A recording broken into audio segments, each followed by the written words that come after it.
I'm wearing a mask even though it's outside because the smell is terrible. What you're seeing here is the grain, basically, that's spewed.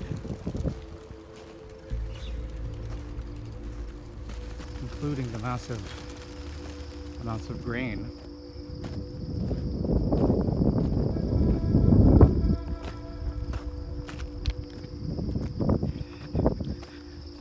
At some level I can almost see the appeal of keeping the place as a monument.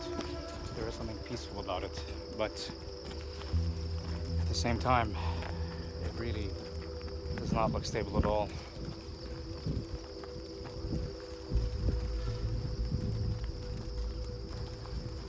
The smell really is something to behold.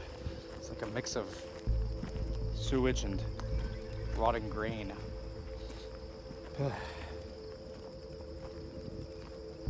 So as you saw, the back is pristine, relatively speaking, of course. But this part here, this is the side that is moving towards this point, towards where I'm standing, I should say, by about 3 millimeters a day or so, which is a pretty fast rate.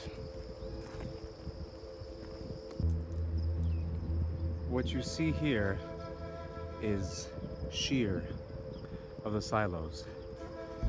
It's almost as if someone had a zipper and basically tried to unzip the area. My God.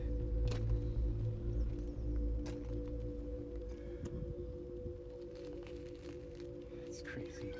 I'm standing here in front of the gesture, a statue that was recently installed and that is made out of reclaimed steel from the port explosion. And as you can see, it's holding this giant is holding a bird in his hand that's supposed to represent a phoenix, and the day being that Beirut is going to rise again from the ashes like a phoenix. But for a lot of people, those are just empty words. The fact of the matter is, a lot of people have actually been very angry about this statue.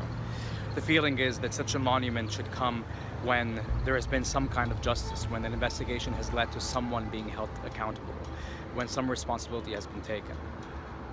None of those things have happened.